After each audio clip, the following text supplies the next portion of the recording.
کہ عزت نفس مال سے بھی زیادہ محبوب ہوتی. ایک ہمارے بیل نے چارہ کھانا چھوڑ دیا، ٹھیک ٹھاک بیل. تو ہمارے والد صاحب نے ڈاکٹر بلوایا، اس نے وہ ٹیکا ویکا لگایا، لیکن اس نے پھر بھی نہیں کھایا. تو ایک ہماری برادری کا دیسی حکیم تھا، اس کے پاس اس زمانے میں راستے ہوتے نہیں تھے، تو والد صاحب نے گھوڑے پر نوکر کو بھیجا جو اس کو اٹھا کے لایا. اس نے بیل کو دیکھا،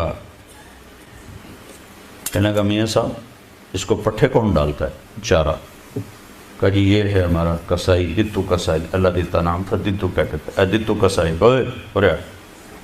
اس کو بیل کے آگے بٹھایا اور جوتا اتارا اور 5 سال جوتے اس کے سر میں مارے. پھر کہنے لگا اب چارہ ڈالو. جب چارہ ڈالا تو وہ بیل کھانے لگا. یہ میرے گھر کا واقعہ ہے، کوئی سنایا نہیں. تو میرے والد صاحب حیران ہو کر کہنے لگے ایک ہی ہے. کہا جی میں نے اس کو چیک کر لیا تھا، اس کو کچھ نہیں تھا، یہ آپ کے نوکر نے اس کو کہیں کوئی ڈنڈا سوٹا مارا ہے، تو وہ غصہ کر گیا تھا کہ میں اس سے کیسے بدلہ دوں. تو اس نے غصے میں کھانا چھوڑ دیا کہ میری عزت کو اس نے خراب کیا. اب اس کی آنکھوں کے سامنے 2-4 جوتے میں نے مارے تو وہ خوش ہو گیا. عزت کی طلب کوئی ناجائز نہیں ہے، یہ انسانی ضرورت. مال کی طلب ناجائز نہیں ہے، انسانی ضرورت.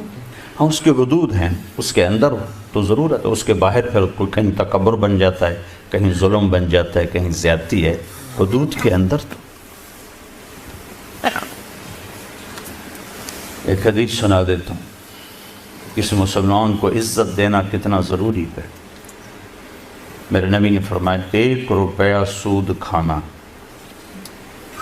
36 دفعہ زنا کرنے کے برابر. 1 روپے یعنی 1 پاؤنڈ سود کھانا 36 دفعہ زنا کرنے کے برابر.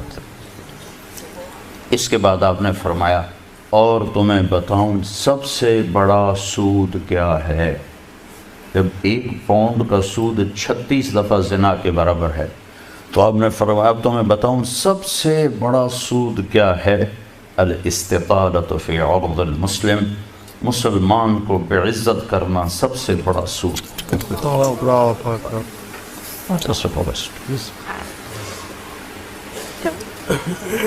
تو نوکر آپ کو پروٹوکول دیں گے، خوشی ہوگی، جنت سے بڑھ کے خوشی ہوگی.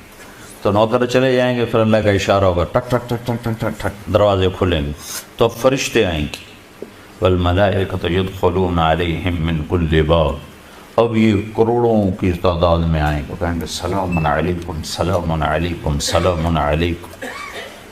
چاروں طرف سے جب سلام ٹھوکیں گے کہیں گے بھائی تم نورانی مخلوق ہمیں سلام کیوں کر رہے ہو؟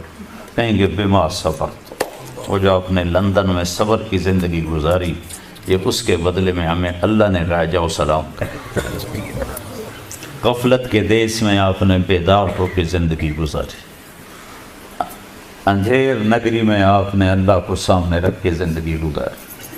جب چاروں طرف شراب اور زنا عام تھا، آپ نے اللہ سے ڈر کے زندگی گزاری. سلام سلام سلام. تو فرشتوں کے سلام ان کو ہوا میں اڑا دے گا. یہ میں پہلے دوبارہ کہہ رہا ہوں کہ عزت نفس، عزت کی طلب بہت بڑی طلب ہوتی ہے، مال سے بھی زیادہ، ڈگریوں سے بھی زیادہ.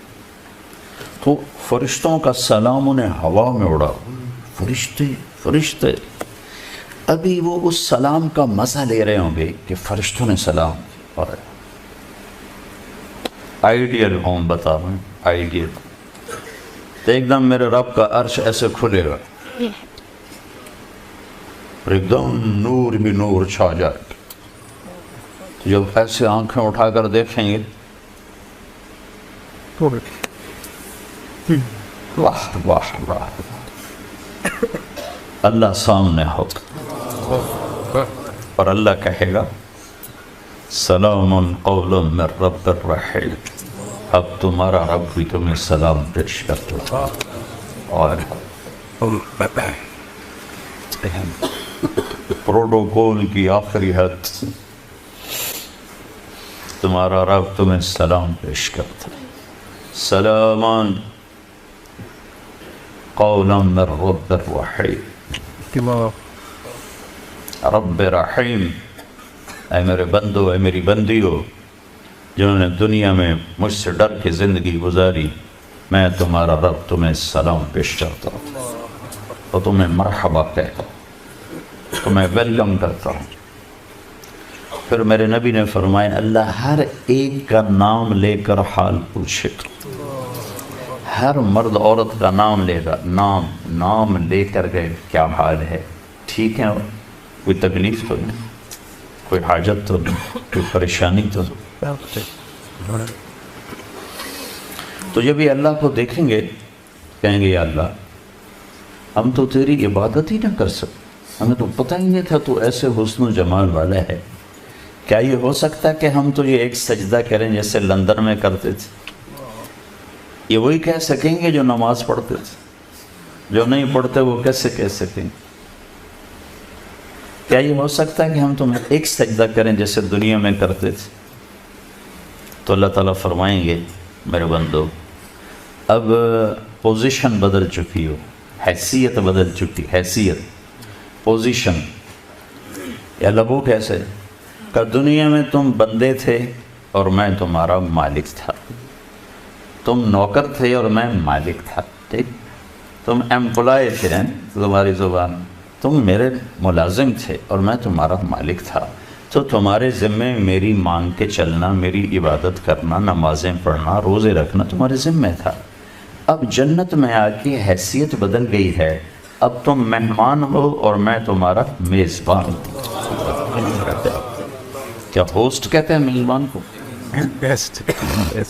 تو اب تم میرے لیے مہمان ہو، میں تمہارا ہوسٹ ہوں، اور مہمان کو تکلیف نہیں دی جاتی، مہمان کو بٹھا کے کھلایا جاتا ہے، جاؤ کلو واشربو، کھاؤ پیو، ہنیئا، ہنیئا کا کیا مطلب ہے؟ کھاؤ، ہر لقمے کی لذت پہلے سے زیادہ پاؤ، کھاؤ، کھانے کے بعد پخانا کوئی نہیں، پیو، ہر گھونٹ کی لذت پہلے سے زیادہ پاؤ، پیو، پینے کے بعد پیشاب کوئی نہیں، بیماری کوئی نہیں۔ پھر پینے پلانے کی بھی 3 محفلیں قرآن نے بتائیں کہ یہاں شراب نہ پیو، آپ کے یہاں عام ہے، اس لیے ہر دفعہ میں بتاتا ہوں کہ اللہ کرے آگے والی سوچ دل دماغ پہ چھائی رہے کہ یہاں میرا رب ہر اس چیز سے روکتا ہے جو انسانی وقار کو ختم کرنے والی اور انسانیت پہ داغ، تو یہاں کہتا شراب نہ پیو۔ آگے کیا ہوگا کہ وہاں تمہیں 3 مجلسیں دیکھنے کو ملیں گی، 3۔ ایک کون سی ہے؟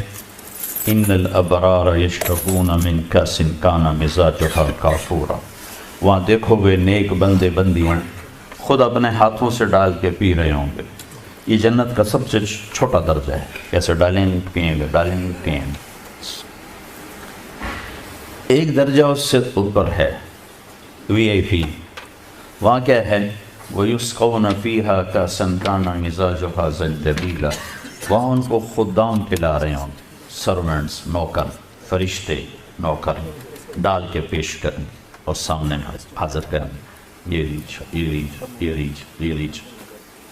ایک VVIPs ہوگا، سب سے اوپر کا درجہ، وہاں کیا ہوگا؟ وہاں ہوگا وَسَقَاهُمْ رَبُّهُمْ شَرَابًا طَهُورًا، وہاں اللہ خود پلا رہا۔